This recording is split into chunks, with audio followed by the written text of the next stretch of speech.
Efendim şimdi Rusya Devlet Başkanı Sayın Vladimir Putin'i konuşmalarını yapmak üzere kürsüye davet ediyorum. Buyurunuz Sayın Putin.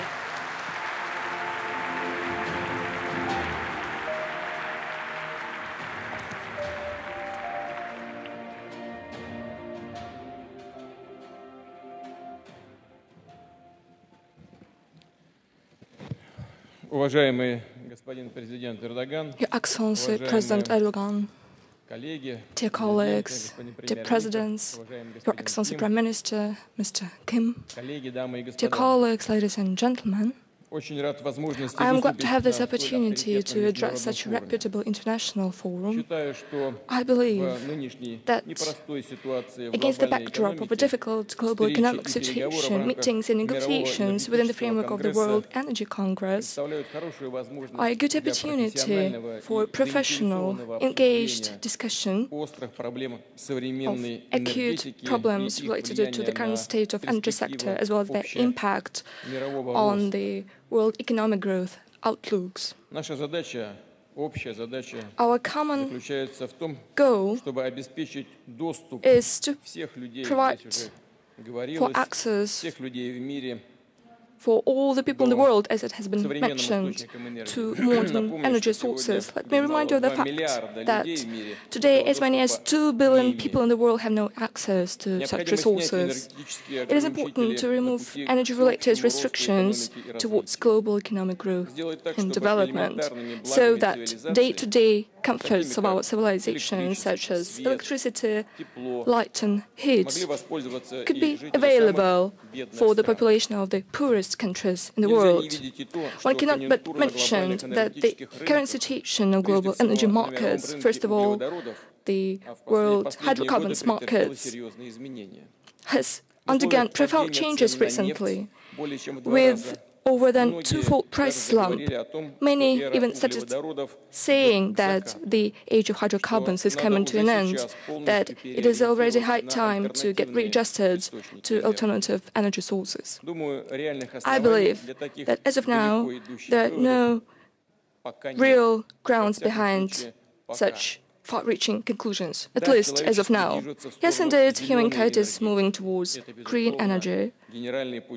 That is the master way for our development. The demand for energy, renewable energy, is growing exponentially compared to the energy coming from traditional sources. The development of the cutting-edge technologies, including distributed generation, powerful accumulators, and so-called smart grids, lead to this process speeding up.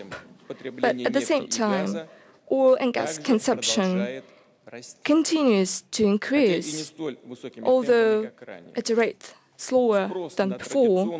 The demand for traditional energy sources is encouraged not only by the widespread of vehicles and electrification of such large-scale countries' economies such as China, India, and a number of other developing countries, but also by an ongoing penetration of products resulting of chemical utilization of oil and gas in the various areas of life and industrial processes. Besides, the large-scale growth of LNG production leads to the fact that for the first time in the history of gas markets, this gas market is becoming to be truly global. The related infrastructure is expanding exponentially. According to outlooks, already in 10 years, the volumes of trade in LNG are going to exceed traditional gas deliveries through traditional pipeline systems, and interest towards the purchasing of LNG in the world is going to increase even further. Let me remind you of the fact that, according to the International Energy Agency, over 20 and 30 years, the world will continue to be based on hydrocarbons, and oil and gas demand will continue to grow. By 2040, the share of oil in global energy consumption will account for approximately 26%. That of coal would account for 25%. Gas would account for 24%. Biomass and biofuel would account for 10%. Nuclear power, for 7%, hydropower for 3%, and other renewable energy sources for 5%. Naturally, it is a midterm outlook, and we need to go well beyond that. But still, it is self-explanatory, and it sets certain guidelines for us. So, what is the reason behind the current oversupply of hydrocarbons? The answer is obvious. High oil prices over the last 10 years have led to unprecedented investments into the energy field. The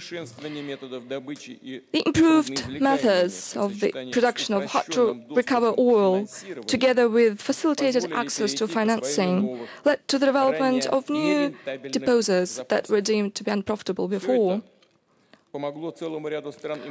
As a result of it, a number of importing countries built up their production capabilities, and as a result, the market was faced with significant oil overproduction and steep slump of prices. Just have a look at what's going on right now. Low oil prices have sparked up the longest over the last 45 years, the cycle of declining investment activity in the sector. Capital expenditures in the area of oil production over the last 2 years have contracted by over than $500 billion. As a result of reduced investments into the geological exploration, we have witnessed, dear colleague, let me stress that, the lowest over the 70 years oil reserves growth. There is the widespread termination of investment decisions and projects, which today are considered to be economically inexpedient. There are no doubts. Should these trends maintain, the lack of finances will become global, and global overproduction of energy sources will inevitably lead to that deficit and new unpredictable price fluctuations, and eventually it will deal a severe blow both to producers and consumers. Hence, given the current backdrop, we believe that freezing or even reduction in oil production is the only way to preserve the sustainability of the whole energy sector.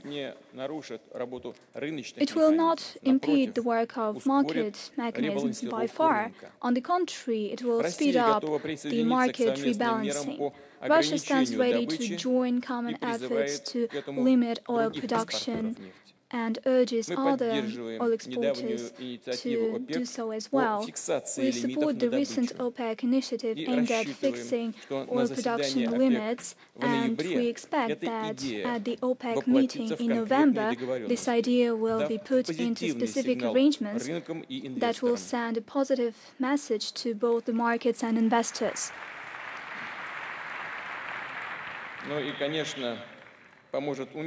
And of course, it will help curb the speculative activities and avoid new price fluctuations. Let me also note that given the turbulences in the world energy sector, not only producers and exporters, but also consumers of energy resources should act in a responsible and predictive way. Energy security can be safeguarded provided we act in concert, paying heed to the interests of one another. That said, we stand for firm compliance with the principles of free trade and fair play. We favor consistent liberalization of transport capital flows, and we favor bolstering of industrial and technical cooperation on a systemic basis. Let me also highlight in particular that it is inadmissible to curb the development of energy sector for the sake of political ambitions of certain countries. It pertains to unilateral sanctions that became so popular nowadays, that pertains to unjustified restrictions of access to investment resources and cutting-edge technologies. This will not yield any results, and the authorities of a number of countries made it their habit to recommend to their business communities to abandon lucrative projects, to refuse fuel supplies via shortest routes at best prices. In doing so, they make reference to the so-called alliance solidarity and bloc discipline. Such actions do not contribute in any way to the stability of the world energy sector and the world energy. To be honest, and we clearly see this, we should state that this does not contribute to the interests of those who instigated these ideas, but at the same time, they do not take decisions that are at odds with their interests. Dear colleagues, Russia, being a large energy power, has always contributed to long-term and sustainable development. We've been boosting exploration of new deposits, and we continue, even against today's difficult economic backdrop, to invest in exploration. There should be no doubt that our country will continue to be a reliable energy supplier in global markets. Export of Russian energy resources is instrumental to the successful development of many global economies. Just to mention, our oil and gas account for over a quarter of the fuel mix of the European Union. That said, we've been supplying Europe without fail in natural gas for almost 50 years. A broad pipeline network has been commissioned, including the most state-of-the-art project in terms of technology and environmental safety, that is Nord Stream. And currently, we've been actively engaged in Nord Stream 2 and Turkish Stream. And by the way, together with Turkish partners, together with President Erdogan, we've been talking about the need to develop Turkish Stream project. We also intend to actively expand hydrocarbon export eastwards, that is to China, to Japan, to India. Together with partners from other countries, we've been boosting energy transport capacities. We bolster LNG production, and we implement a whole number of other key infrastructure projects to supply hydrocarbons both to traditional and new markets. This includes East Siberia Pacific Ocean Pipeline and Power of Siberia Pipeline aimed at supplies to China, and we are modernizing terminals and seaports of the Far East. Having said that,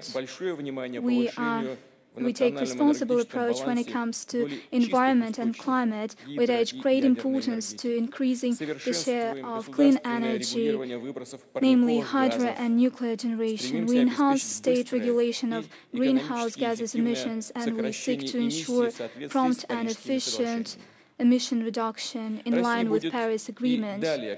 Russia will further constructively interact in energy area with all the interested parties, building upon the principles of mutually beneficial partnership on an equal footing. In conclusion, I would like to wish to all the participants of the World Energy Congress successful and fruitful work, and to thank the organizers for the superb organization of this event. We do understand that Turkey is enduring difficult times when it comes to holding such events. It has recently endured a coup d'etat, and we were concerned about the developments in Turkey, and I would like to congratulate the people of Turkey and President Erdogan for keeping the situation at control, and we are happy with the restoration of Turkey, and we wish you every success.